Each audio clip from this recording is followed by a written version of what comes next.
Hey, joining us today is renowned software testing expert Michael Bolton, who returns to the show after an 8-year hiatus. In this part one of a two-part series, Michael dives deep into software testing, reflecting on what's changed and what hasn't since our last chat, and also the impact of technologies like machine learning and AI, and what it really means to do software testing in 2025. Also, make sure not to miss out on our next episode next week, in which Michael takes a deeper dive into AI's role in testing. You don't want to miss it. Listen up. And before we get into it, I just want to share with you a quick shout out to an event that I'm speaking at along with Michael Bolton. Hey, before we get into today's episode, I'm happy to let you know that Breakpoint 2025 by BrowserStack is almost here. What's it all about? Well, this May, join thousands of developers and QA engineers from around the globe for 3 days packed with expert talks, interactive workshops, and the latest testing trends shaping the future of technology. Hosted by BrowserStack, the leading cloud-based testing platform, Breakpoint 2025 is your chance to explore cutting-edge innovations in AI and testing, scaling automation, accessibility, and the real-world stories behind the tools you rely on every day. You'll hear directly from industry experts at top companies like Atlassian, Amazon, Walmart, Reddit, Glassdoor, Publicis Sapient. Plus, you'll connect with the testing community and learn how BrowserStack's platform empowers teams with instant access to 3,500 real devices and browsers to scale their testing workflows. Whether you're leading a QA team or deep in automation workflows, Breakpoint is your opportunity to discover what's next in testing, connect with peers, and walk away with actual takeaways that make a difference. And I'm even more excited because I'm actually going to be speaking at this event on how to become an AI-driven testing leader. Best of all, it's absolutely free, fully virtual, and tailored for busy professionals like you. Don't miss out on Breakpoint 2025 by BrowserStack, where testing meets the future. Register now using the special link down below to secure your spot, and hope to see you there. Hey, Michael, welcome back to the Guild. Thanks very much. It's great to be here. Great to have you. You know, it's been a while. I just looked at my calendar. I think last time we spoke officially on the podcast was 2017. So I can't believe it's been that long, but it has. So that's crazy. 8 years. 8 years. The kids in school already at this point. Wow, that's nuts. So I guess, you know, a lot has changed and a lot hasn't changed in software testing. I want to ease into some topics I want to get into, but like, I guess, what have you been up to in the past 8 years? Anything new or exciting? Well, there was this pandemic thing. That's true. I seem to recall.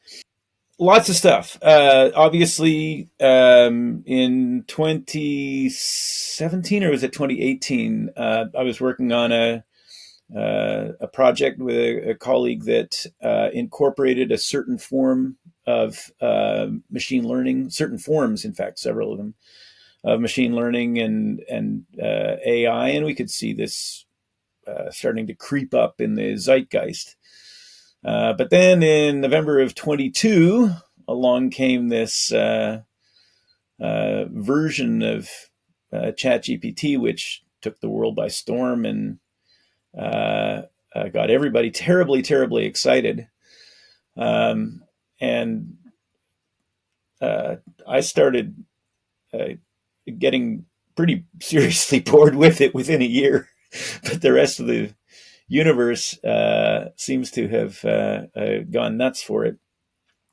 I've been traveling, of course, with in the periods before and after the pandemic.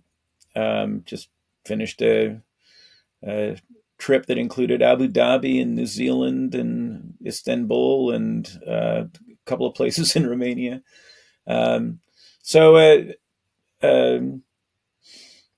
The other thing that I've been interested in lately and developing with my colleague James Bach is a class. We're now teaching a new thing on testing and automation, avoiding the traps.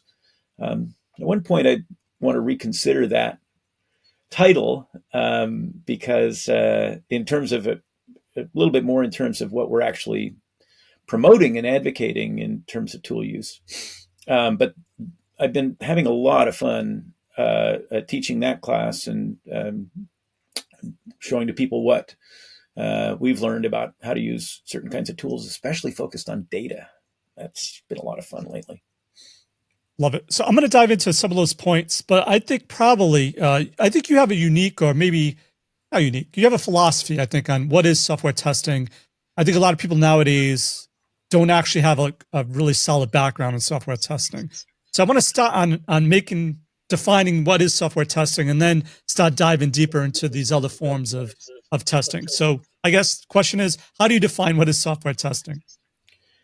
Well, testing is evaluating a product by learning about it through experiencing and exploring and experimenting. Now, that includes a ton of other stuff: examining, explaining. It includes making conjectures about the product, making inferences about it, modeling it, questioning it, studying it, deliberately manipulating it,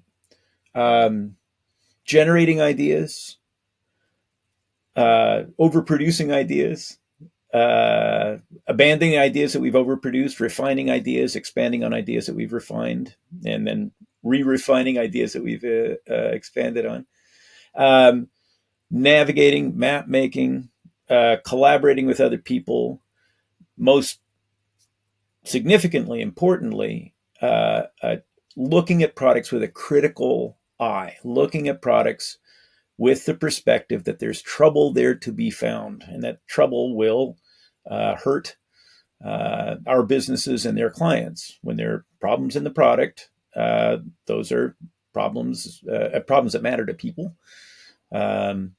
Then we want to be aware of them and find them so that the business can decide to address them in whatever way the business wants to. And of course, resourcing and using tools and developing tools is part of that in a natural kind of way. We don't put tools at the center of things. We use tools to augment our capabilities as people, as investigators, as testers. But the essence of testing is that learning about the product to find the problems that matter. Love it. So I think this is a great starting point for the rest of our conversation. So the first one, I think there's a lot of misunderstanding sometimes when people hear your views on software testing. It almost sounds like you're against automation, but it's not. You just mentioned there, you're all for instrumentation or tooling to help augment, but not replace. So is that correct? Yeah, a big problem with automation as commonly conceived out there in the wild, so far as I can tell, is that automation refers to one kind of tool use in testing, and that is operating the product via some mechanism, and then every now and again making an assertion about the product's output or about its behavior somehow, and reducing testing to that, which you could certainly do a certain amount of testing that way, but it's really, really limited, because what that amounts to, much of the time, is testing that demonstrates that the product can do something, and not a probe into finding problems in the product, problems about the product that would threaten its value.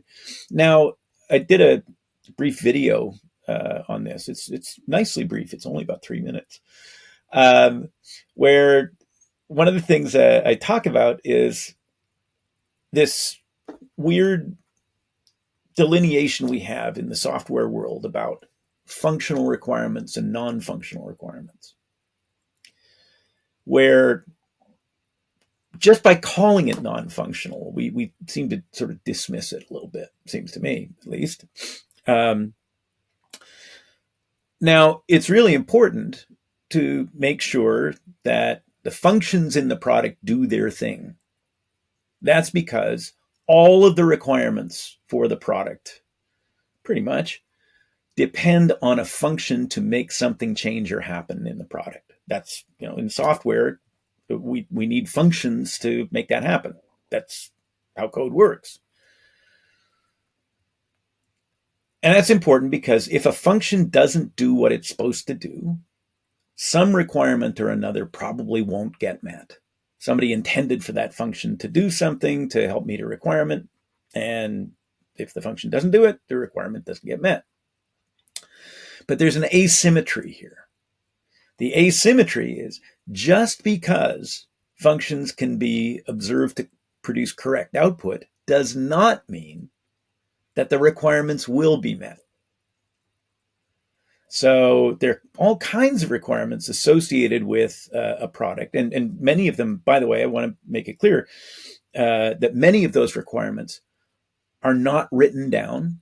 They're not specified in advance. They're not made explicit. But everybody wants a product to be capable of doing something. Everybody wants a product to be usable by their lights in terms of their notion of what's usable. Everybody who uses the product wants it to be usable from their perspective. People want products to be reliable.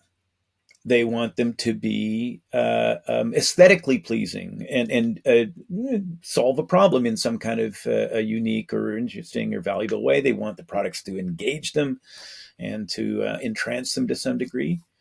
They want the products to be performant, to be secure, to be scalable, to be configurable and installable and uninstallable. And they want them to be maintainable, testable. Certain other people, right? People inside the project want the product to be supportable, maintainable, portable, localizable, and testable. That was the one I was forgetting. Supportability and testability, maintainability, portability, and localizability. All these things are things that can be tested, but it's difficult for me to imagine how they could be checked without experiencing those products, without interacting with them. And my colleague James has said over the years that much of what passes for test automation these days amounts to some kind of conspiracy to make sure that nobody actually interacts with the product directly. That's a bit of a, well, only a bit of overreach, so it seems to me. So, and the problem with that is people are just relying on the tooling and the biases of the tooling rather than actually getting their hands dirty. And that's why there's a big difference between checking the output from functions in a product and testing the product. I think one of the big problems is it happens because programming is glamorous in our business, right? We are software development people, and the most important people in making software happen are the developers, arguably, because you don't have developers, you don't have a code, there's no product. So that focus on programming, I think, has sort of infested the testing world. And we've kind of forgotten about people's experiences with the product. And we've also forgotten about the necessity, I would say at least, of performing experiments on the bits of the product as they're being built and on the whole built product. There's a certain crowd of folks who think that as long as we've got a build pipeline and the product passes its automated checks, it's always automatically 100% ready to deploy. And I, as a tester, as a sort of amateur epistemologist, I've got to be really careful about that, because the built product has a reality that its components do not have. The built product has a reality that the last version of that built product didn't have. So sometimes, frequently, it seems to me, we want to interact with the built product using human eyes and human minds and human fingertips to get experience with the product and to perform experiments on it, as a something that we would do in a high risk kind of situation where we want to be careful about the difference between the bits and pieces of the product that we've tested nice and thoroughly and that we've checked really thoroughly, and the product as it's actually been built this time. We don't want to inflict that on people if there's going to be problems with it. So it goes back to what I was saying before, that much of what's going on in what people call automation, one kind of use of tools for testing, is a demonstration that everything's okay. And there's something to be said for that.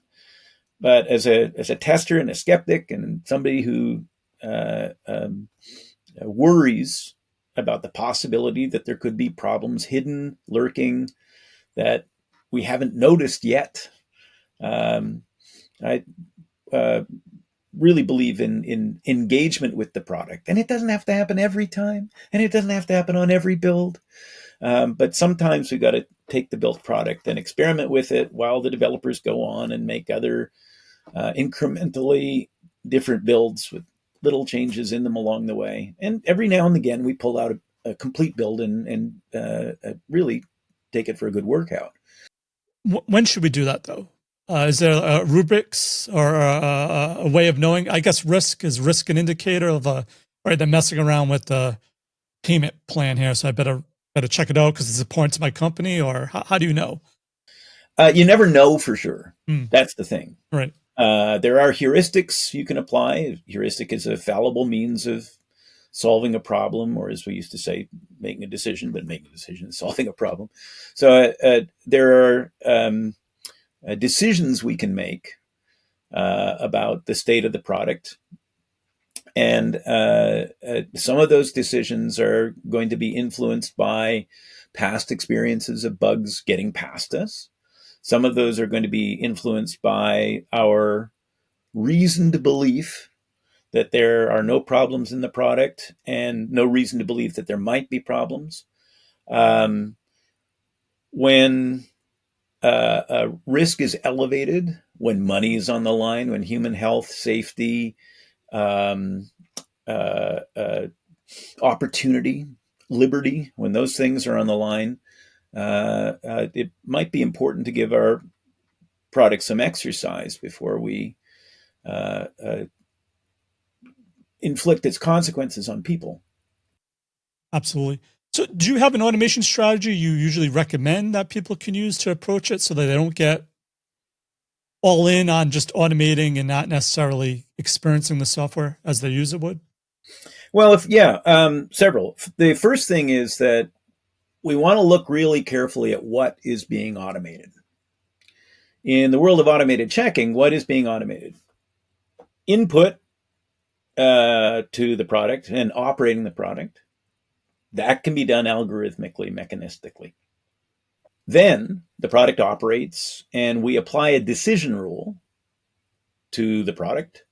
And that decision rule basically says if the output from the product is consistent with something prescribed, presumably desirable result, or some calculated result that comes from a table or from an algorithm someplace, apply that decision rule. And if the decision rule comes out favorably, then we turn on a little green light.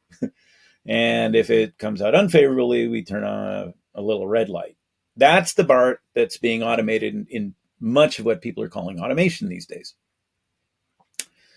But there's a bit beforehand, as you mentioned, strategizing, deciding what we are going to choose to apply automated checks to, the framing of a risk in terms of a question that we might like to ask of the product, an experiment that we might like to perform on it. The framing of that question into a yes or no question, because computers do the binary thing.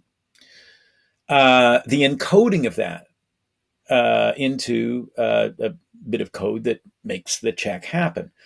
All of these things require substantial amounts of skill, which is why I'm kind of jaundiced about the no code or the low code people. There's always code. It's just it's code that you write and control, or it's code that you don't write and control. But there's always code. So the no code notion to me is a non-starter. But then after the check is performed, a light glows red, and at that point the testing begins again. There was testing work that was going on before the check, and now after the check, there's more testing work, which includes observation, analysis, investigation, discovery, learning, and then relaying what we've learned to the people who need to make some kind of change in order for that presumably desirable outcome to appear. Now, that could involve fixing the product code. It could involve fixing the check code. It could involve realigning those two things with the environments that they're running on. It could include all kinds of investigation and rework. But that's rework happens when we've made errors, and that's what we're trying to trap with these automated checks. So that's the strategy associated with automated checking. Is let's look at the risk of not being aware of some function somewhere in the product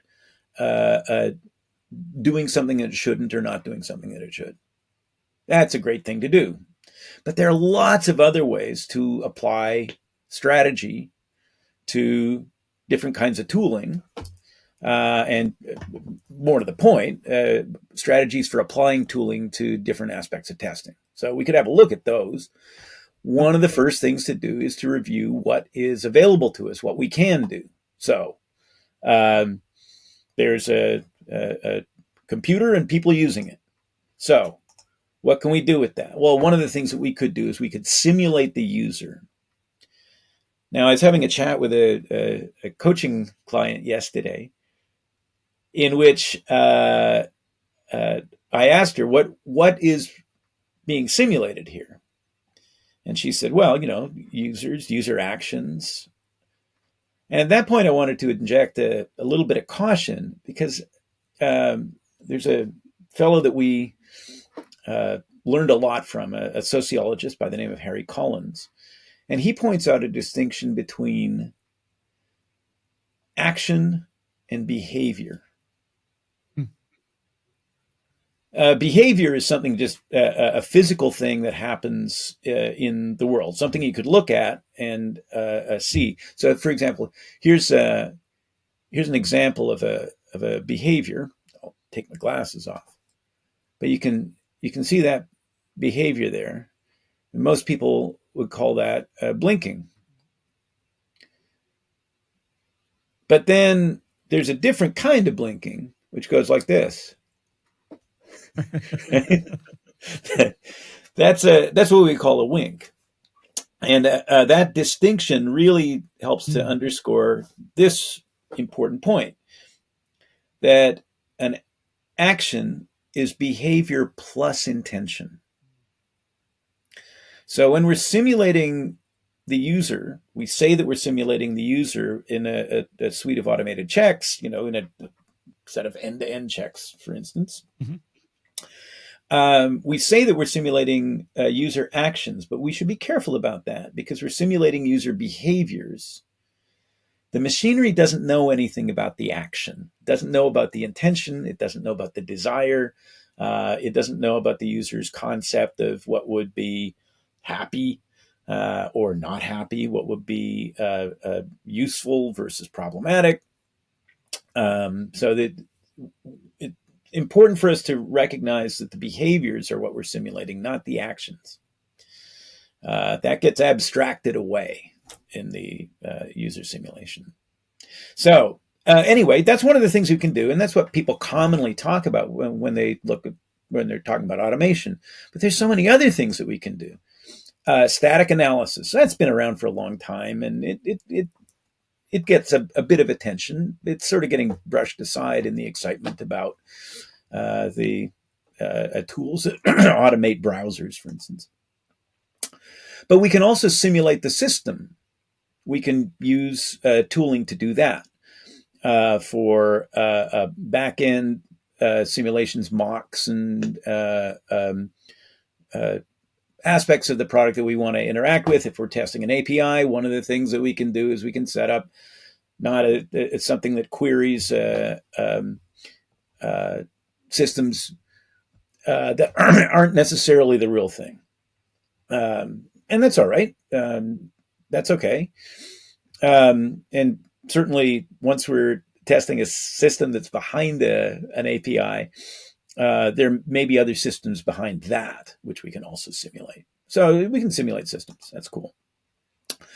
Another aspect of tooling that we can apply is monitoring and analyzing and observing the behavior of the product in production. So that's largely associated with things like logging and log files and gathering lots and lots of data for analysis, looking at the interactions between people and product, watching the JSONs going back and forth, doing that sort of stuff.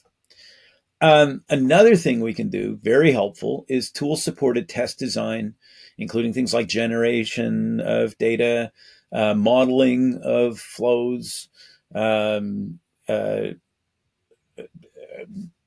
mapping various perspectives on the products in various ways. One of the big ones, one of the ones that we're kind of excited about these days is what we would call augmented experience. Now, James has invented and developed some tools which we're finding really, really handy. One of which is a coverage recorder, which indicates various places that you've hit as you've interacted with the product, and then graphs and notes it. I wanted to show you an instance of that. But that'd be cool. You have that. Yeah, let me do that. Here's a dopey kind of automation that I apply all the time. It's called a batch file, and it just takes me where I want to go right away. So I mean, silly as it may sound, this saves me, many minutes a day. So it's a way of doing that. Now, that doesn't solve the problem of me not having been here in the last few days. So let's look at that. Let's look at the Scranalyzer. That's what we're looking at. Whoops, CD Scranalyzer. How about that? All right. Okay, let's see. Okay. So here we go. Thank you very much. As predicted, the coffee. Oh, beautiful. Thanks, love. Now, let's see here. Okay. Let me take, I want to see if I can put these all on the same. Yeah, I can too. Cool. All right.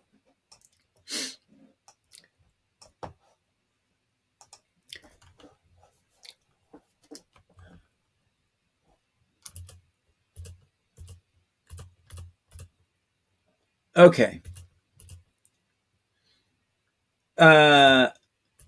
Let's look at this. One of the things that we can use tooling for is what we would call augmented experiential testing. So we have a little sample here. What you're seeing is a record of data gathered by James's coverage analyzer. And what this does is it goes through a record using this particular little tool here. And you can't see it in action at the moment, but it's just something you pop up and you associate it with a given URL. Okay. So it's trying to grab this one right now. And what it does is it identifies everything you've clicked on and everything that you've interacted with, and it captures that, and then logs it, and then graphs it. So here you can see stuff where, for instance, a bit of testing that happened on the Tricentis sample insurance app there. And on the left-hand side, you can see elements in the DOM with which James interacted at a particular time. Okay, so what's happening here is that we're tracking a person's interaction with the product. And then if we go back up here to the thing that looks like a home, there we go. We can reset the axes. And you can see what happened over this period of I guess it was an hour and 30 minutes or so of interaction with this product. You can see where it got hit. Here is something from one of James's students. This was her interaction with the product. And you can see, first of all, you can see that she took a break at a certain point, but you can also see very different patterns of what got accessed and what didn't. In fact, her coverage, her visits here seem to be a bunch of places where James didn't go. Or at least he went at a different kind of time for different amounts of time. By the way, the tool also captures notes and bugs. Oh, cool. So it's something else you can do when this window is up here. There's ways by which you can grab the notes. You can do a sort of console stamp, and there we go. Whoops. That doesn't work at the moment because I'm showing you I'm not on a product that I'm testing. I'm showing you the output from that product. Right. So that was a bad time to do that. But anyway, at this point, you can drag down or drop down a thing and put in a note or a bug or the time of the session start or the time of the session end, and that'll get recorded as well. Here is an instance of automation being run on exactly the same thing. And notice that the number of things that got hit here in the automation is substantially lower than the number of things that got hit here. And it did so in a very repetitive and uniform kind of way, which for routine output checking is probably not that bad an idea. Yep. But it does show you that by its nature, the automation doesn't explore, it doesn't investigate, it doesn't ponder. It just looks for some kind of checkable result, and then off it goes. So that's one kind of augmented experiential testing. Now I'd like to show you another. This is kind of funny. Is this a free Chrome plugin by any chance? It is a Chrome extension. Let me... you want to ask me that again? Sure. So, James, is this available for anyone from the Chrome store? That'd be Michael. Oh, sorry, Michael. I'm sorry. Not to worry. Give me a chance to laugh and clear this thing out of my lungs there. So, and you know what? You can do that as an outtake. That'd be funny. So, Michael, is this available on the Chrome store? No, it's not. Not just yet. James and I provided to our students after a class. We're a little leery about it being ready for prime time. Some of the tools, though, are available. Let me show you an example of a place where, yeah. Here's an example of something that is available, I hope. You actually going to come up there, bub? Oh dear, the whole thing is down. Oh boy. That's rather tragic because it's such a wonderful there we go. Okay. So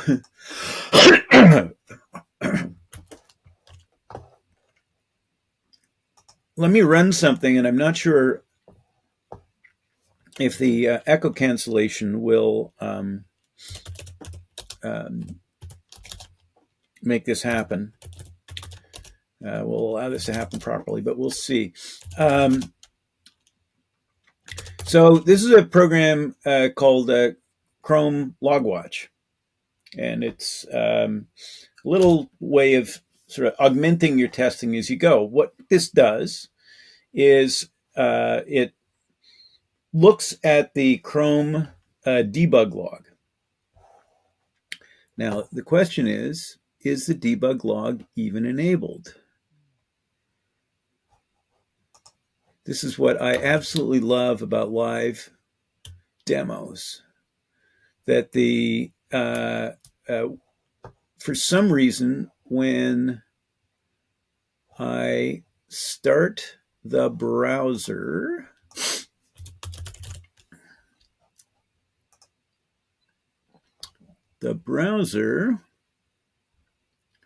is not bringing up the logging. So why is that? I believe it's because it's running. Let me do this. Let me see if this works.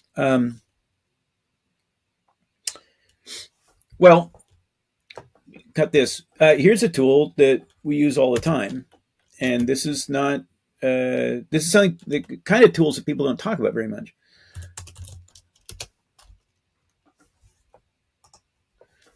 Do you know about Search Everything? I do not. Oh, it is really cool. Simple tool. It's free. It's a free tool. And what it does is it monitors every single file on your system in real time. Well, it models. That's not quite right. It looks at the file system in real time and indexes every single file on your system. So what I'm looking for is the link to Chrome that comes on the start menu, rather than you see, these are a bunch of things that the operating system appears to have put in against my will. So I want to take those out. You can do various kinds of file manipulation with this, and I want to start Chrome from this one. First, the thing is, I want to open it and see. Yeah, you see, that's not coming up. Somewhere along the line, and this happens all the time. This is part of the secret life of automation. The secret life of automation is whatever looks good in a demo got there by painstaking rehearsal and probably by editing. Right. Right? Whatever looks smooth. Because this is one of the things that we talk about a lot in our classes, the secret life. Testers are very tempted to hide the secret life for lots of reasons. If you don't mind, we'll go into a bit of a detour about that and then we'll return to our regularly scheduled programming. There are elements of a secret life to automation. Now, why is that? There are some answers. And that isn't right either. Why is that not right? It's supposed to be this one. That's not. See, Secret Life again. We're going to address this. Why might there be secret processes? That is the slide that I'm looking for. Right here. Oh, it's 85. It's not 70 at all. So 85. Here we go.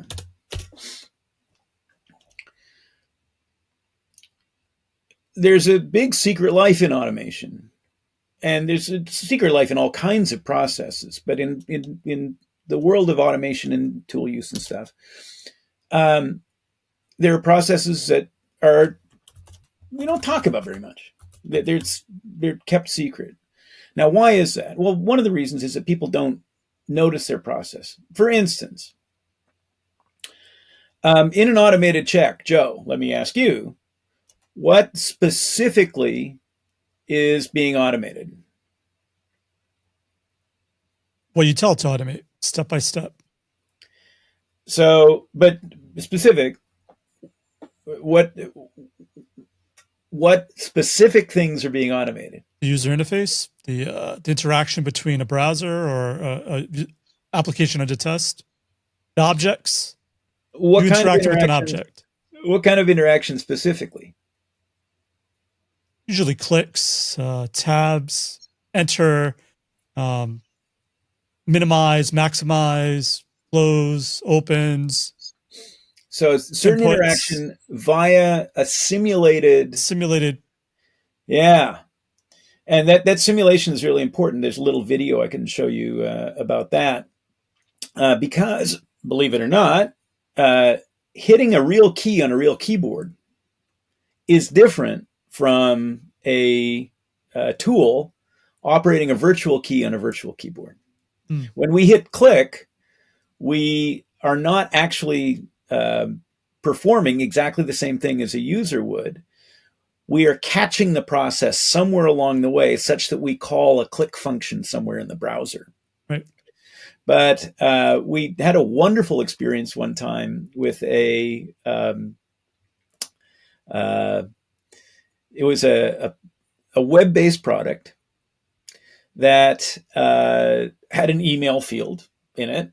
And one of the testers, this was in a class this was happening, one of the testers reported that the 8 in his email address was something like, Bob Smith 1980 at gmail.com. So he would type Bob Smith 19 and he'd hit the 8th key and it wouldn't register. This seemed bizarre to us. So we set up I think at the time we were using Selenium. Playwright does the same thing. Yep. To just, pop a string of digits in there. And there it goes. 1, 2, 3, 4, 5, 6, 7, 8, 9, 0. But then when we tried to do it on the actual keyboard, didn't work. Well, it turns out, and I've got some video I could show you about that, and we're jumping around quite a bit, but it turns out that there was code in the application that was attempting to filter out stars, because stars aren't allowed in email addresses. Yep. So the developer had trapped the downstroke of the 8 key. Oh. And was filtering that out, forgetting to check whether the shift key was also down. So the consequence of this was that anybody who had an 8 anywhere in their email address was unable to enter their email address because of this filtering function. That's wild.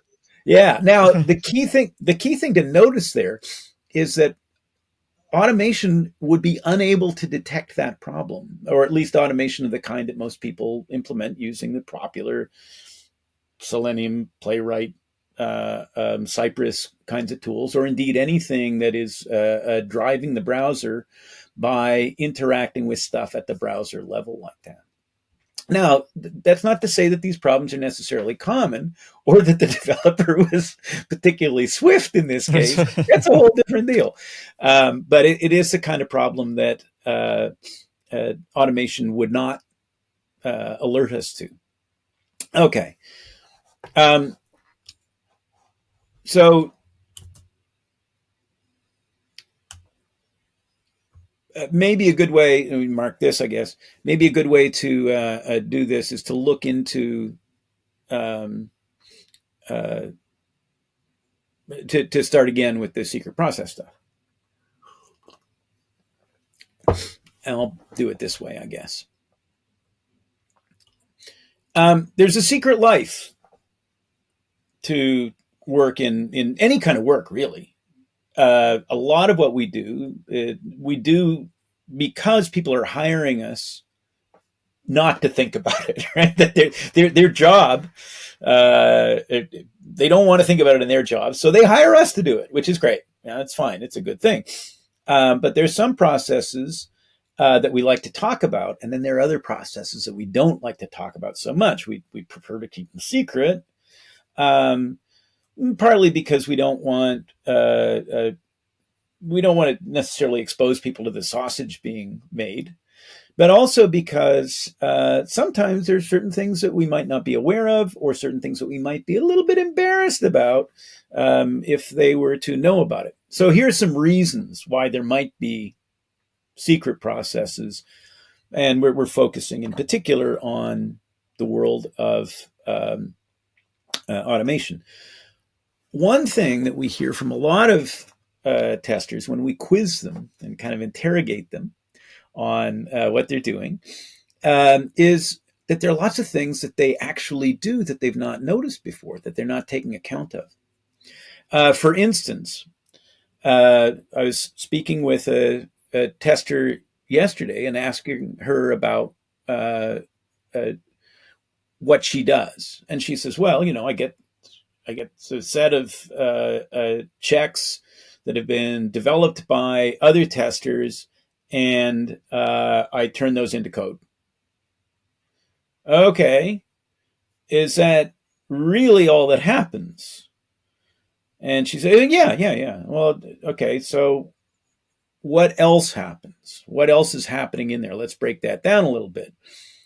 And she said, well, I start the product up and I interact with it and make sure that I can do the things that the other testers were able to do. And I said, oh, okay, so there's actually some interaction that you're going through yourself. What happens when you find a bug?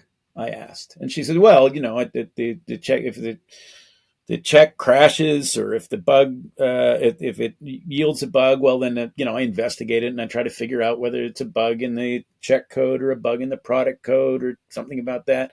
So her epiphany at that point was, oh, wow, if we really break it down, there's lots of stuff that I've never noticed before.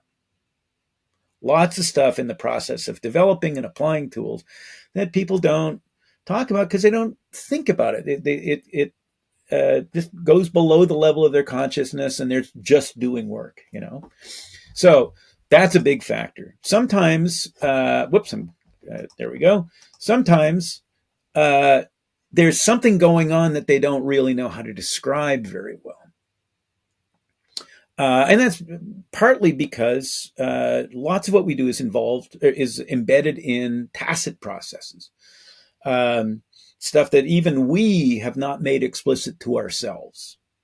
We don't notice it, and then when we do notice it, then we don't have words for it. We don't have terms for it. And part of what James and I do a lot in our work is we try to make visible and legible and comprehensible things that are sort of below the surface of what we think about and talk about much of the time.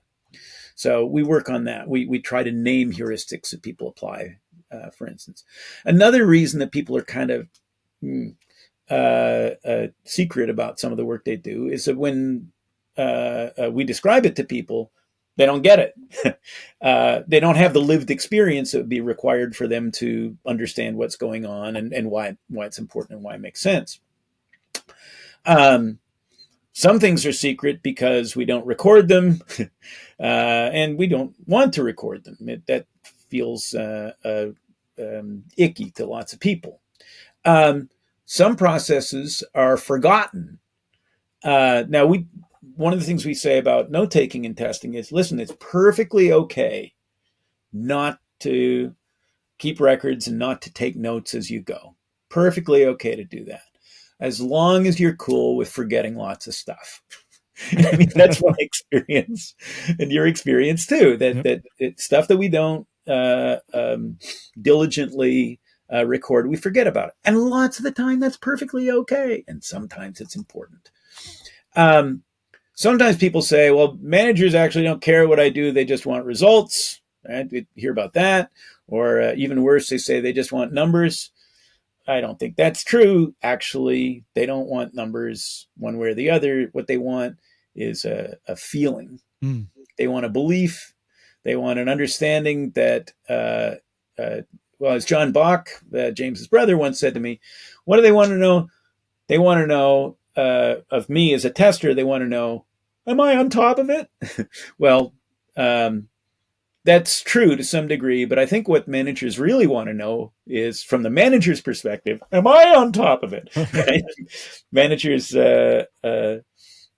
want to be aware of the status of their product. Yep. Now, there's some people who have a sort of cynical belief that managers don't actually want that. And to a certain degree, that's always true. Nobody wants to hear about problems in the product. Nobody wants to hear about that. It's just that pragmatic, responsible people would probably prefer to know about them so they could deal with them rather than being oblivious to them in such a way that they could cause harm.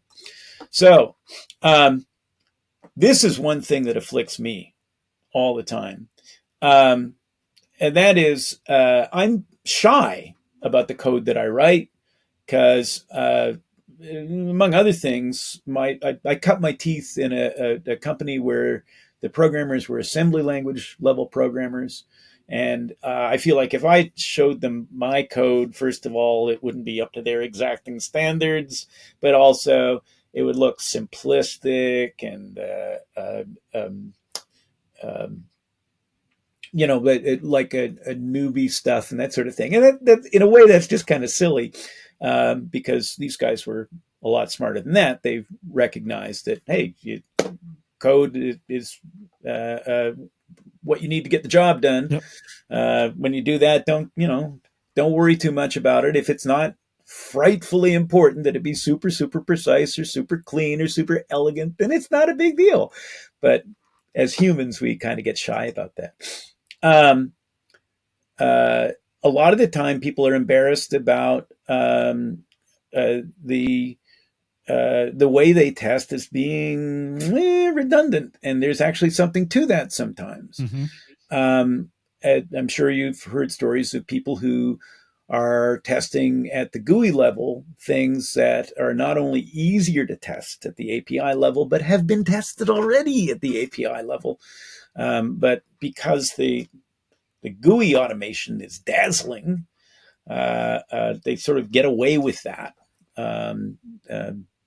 It looks good. So the opinion of the person who's not looking too closely is, well, if it looks good, it must be good. Sometimes the process involves recognizing that there's maintenance stuff. Sometimes people decline from talking about certain aspects of their process because it's really hard to do, and they can't tell when it's going to end. So they just dampen that conversation. Here's something that I actually often have a hard time talking about. I don't know sometimes how to talk about things in a general way, such that other people won't come along and say, well, that doesn't apply to us. Well, that's actually true. Mm. But if it doesn't apply, oh, well, it does apply usefully in this sort of circumstance. So that's something that all of us need to get over a little bit and recognize, hey, if we found a useful way of approaching a problem and using tools to do it in a certain situation, we can talk about how useful it is in that kind of situation and not worry about the circumstances where it's not. Sometimes the code that we inherit is opaque. Yep. Sometimes we're secretive about our process. We like to tell people, oh, well, I read the requirements documents and I read the specifications and I read the API documentation. Well, no, actually, we don't do that sometimes. A lot of the time, you just sort of dive in and try to get to work. And that again, that can be a little bit embarrassing. So lots and lots of text on this slide. But basically, we're trying to help people become aware of their processes in our work. And there's certain obstacles to that with respect to knowledge and awareness of the work, the nature of the work itself, right? The sort of higher level strategizing part of it, the relationship to the work that people have, how much agency they feel they have over it, how much they have to be accountable for it. The actual data about it, the data that needs to get collected, and then our own feelings and the feelings of our clients about that. And so sometimes those processes are secret. So the outcome of that is that a process may not be described in a legible way. Legibility is an important kind of idea in our work. Legibility is almost literally readability, the ability to observe something and to make sense of it, because it's been presented in a way that's easy to see and easy to wrap your mind around, easy to understand. One of the things that's kind of seductive about automated GUI level output checking is that it is quite legible on a certain level. You can see stuff going by on the screen. You can see stuff that looks like user interaction.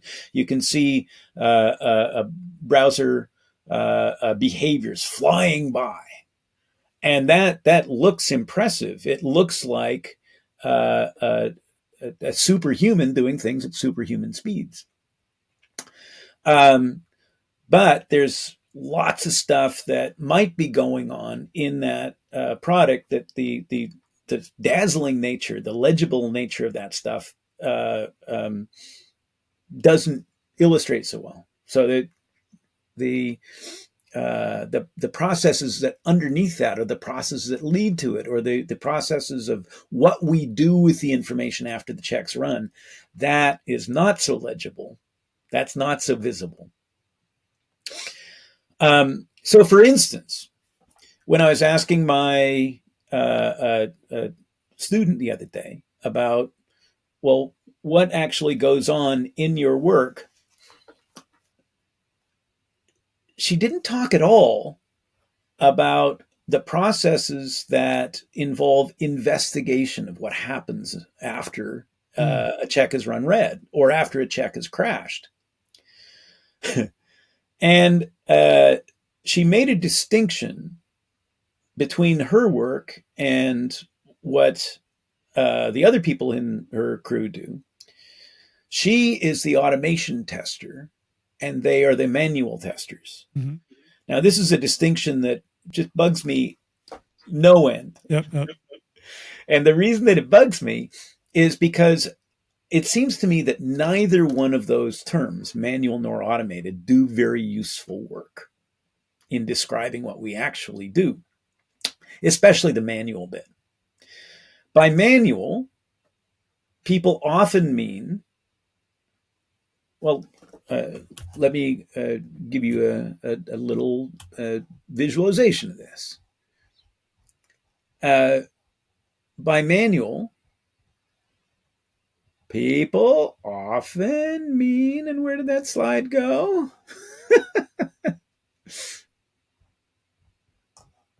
Oh, there it is. and that is slide number 50, so it seems.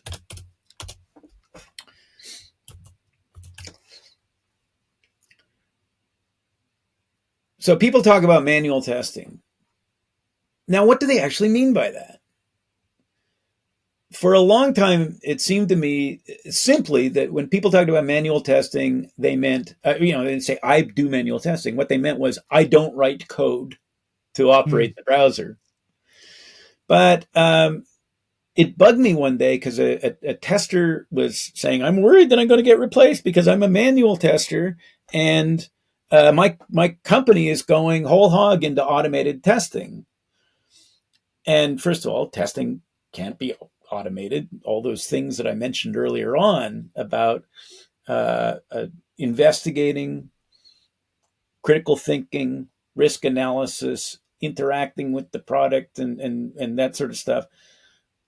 Interaction with the product on a sort of surfacey level, that can be automated. But all of the thinking stuff and all of the investigative stuff and all of the analytical stuff that goes into testing, that can't be automated. Those are distinctly human processes. So it bugged me when she said, I'm a manual tester. I said, no, you're not a manual tester. You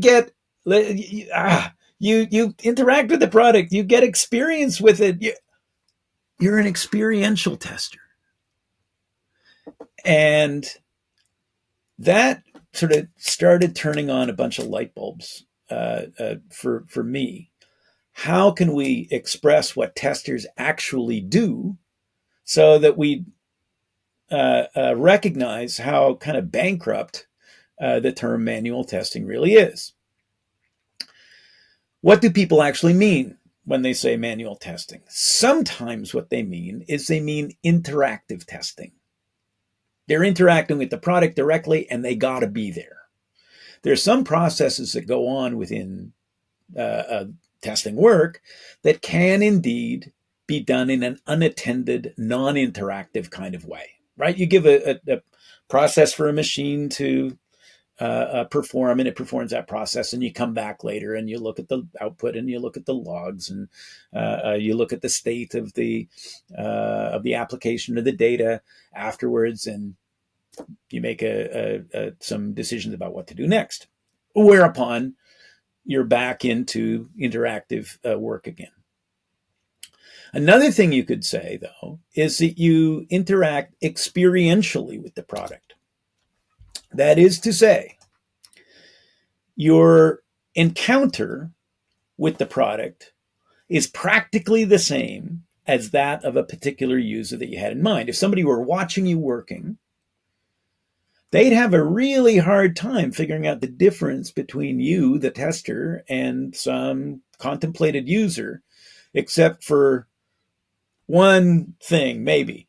And that is, when the contemplated user encounters a problem, the user is going to say, damn it, and try to work around it. Whereas a tester is going to say, whoa, that's interesting, and is going to start investigating. So, but when we talk about experiential testing, we're talking about testing where we are interacting with the product in a way that reproduces or that anticipates the way that somebody affected by it is going to be interacting with it. So sometimes we say user. I want to put a little bit of I want to open the fence on that idea and say that an ops person is a user of a product. The person who is the a client of somebody who is directly using the product is also a user. So we want to have a very expansive notion of that. Now, contrast experiential testing with instrumented testing, where something gets in between the person interacting with the product and the product itself. And automated checking is like that, right? There's a medium, something in between, that is going to alter or change or distort or accelerate or intensify or extend or enable or disable or limit or hyperspeed the interaction with the product. A lot of problems in automated checking are the consequence of that the tool is running too fast for the product to respond. Yep. So the distortion that we're seeing in instrumented testing can be a feature. It can also be a bug. This is not a value-laden statement that the experience is distorted. It's just changed in some way from the naturalistic experience of the person using the product.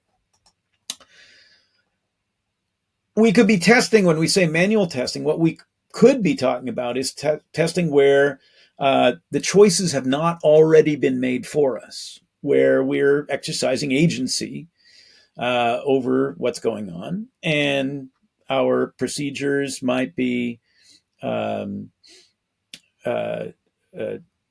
open rather than constrained by something. So the essence of exploratory work is making choices. And we do that in automation work all the time. We make decisions about how to write and maintain our scripts. There's no, another way we put it is, there's no script that tells you how to write a script, and there's no script that tells you how to investigate a problem that you found that your check has revealed. So that's an issue. And then finally, sometimes this is on the list and sometimes it's not, but let's put it on the list for today, that some interactions with the product that we call manual testing are sort of transactional. We don't learn anything from them in particular. We're just walking through a routine that somebody's set down beforehand, and the test doesn't affect the tester. But to us, if it's going to be a test, it has to affect the tester some way. At very least, the tester needs to learn something from the experience of performing the test. Okay. People who are heavily engaged in developing and maintaining and executing automated checks are doing this kind of stuff all the time. So-called test automation work involves an enormous amount of what people would call manual testing. And the trouble with manual, to us, is that it hides what's really going on. Because manual, after all, means using your hands. But the hands are merely an input mechanism. They're not the essence of what's going on. So we just encourage people to drop the idea of manual or automated testing and talk about testing instead, and then talk about how we would apply tools in testing. Thanks again for your automation awesomeness. The links to everything of value we covered in this episode, head on over to testguild.com/A543. And if the show has helped you in any way, why not rate it and review it in iTunes? Reviews really help in the rankings of the show, and I read each and every one of them. So that's it for this episode of the Test Guild Automation Podcast. I'm Joe, and my mission is to help you succeed with creating end-to-end, full-stack automation awesomeness. As always, test everything and keep the good. Cheers. Hey, thank you for tuning in. It's incredible to connect with close to 400,000 followers across all our platforms and over 40,000 email subscribers who are at the forefront of automation, testing, and DevOps.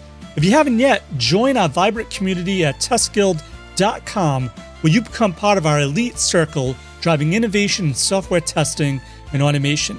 And if you're a tool provider or have a service looking to empower our guild with solutions that elevate skills and tackle real-world challenges, we're excited to collaborate. Visit testguild.info to explore how we can create transformative experiences together. Let's push the boundaries of what we can achieve. The Test Guild Automation Testing Podcast. With lutes and lyres the bards began their song. A tune of knowledge, a melody of code. Through the air it spread like wildfire through the land, guiding testers, showing the secrets to behold.